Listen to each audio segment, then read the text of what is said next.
What if I told you the Blue Jays are one move away from transforming their bullpen from questionable to dominant? The front office has been busy, sure, but there's still a glaring hole that could cost them in tight games down the stretch. Look, Toronto made some moves this winter. They brought in Tyler Rogers, which is fine. But let's be honest here. Is that really enough when you try and compete in the AL East?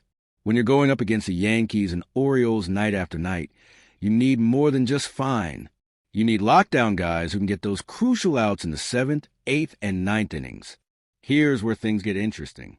Thomas Hall, over at Blue Jays Nation, is pushing hard for the Blue Jays to make a play for Bryan Abreu from the Astros. And honestly, it makes a ton of sense when you break it down. Abreu just turned 28. He's making about $5.85 million in his final year of arbitration. And he's coming off what might be the best season of his career. When Josh Hader went down with that shoulder injury for the final 2 months, Abreu stepped right into the closer role and didn't miss a beat. The numbers tell the whole story. A 2.28 ERA, a 2.39 FIP, and a 25% strikeout minus walk rate across 71 innings. He was worth 2.2 wins above replacement, which tied him for third highest among all relievers in baseball. That's not just good, that's elite territory. This is a guy who knows how to pitch in high-pressure situations, who's been there on the biggest stage. Remember, he was part of that 2022 Astros team that won the World Series.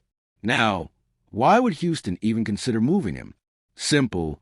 He's a free agent after the season. The Astros are always playing chess, while other teams are playing checkers.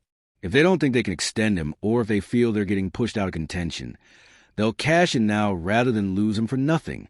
And here's the kicker. Toronto has a surplus of outfielders. The Astros could use outfield help.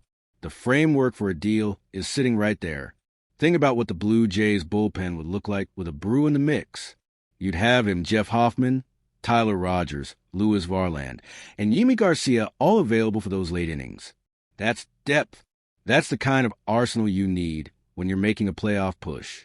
But let's talk about the elephant in the room, Jeff Hoffman. Last season was rough. He finished 9-7 with a 4.37 ERA across 71 appearances.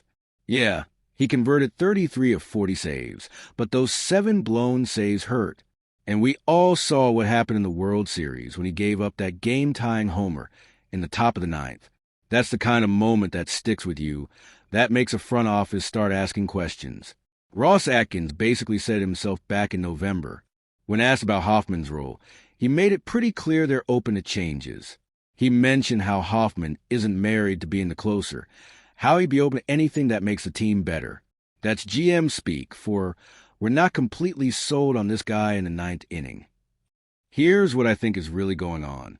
The Blue Jays know they can't go into the season with Hoffman as their only high-leverage option and expect different results.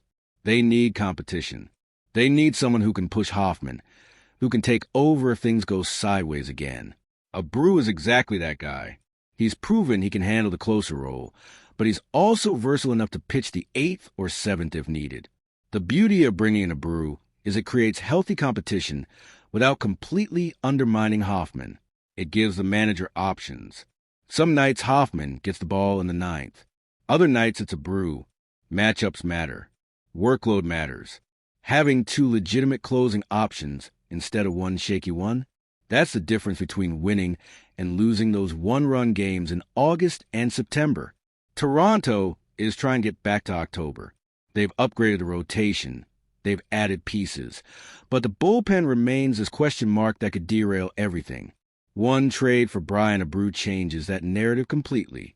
It's time for Ross Atkins to pick up the phone and make this happen before another team swoops in.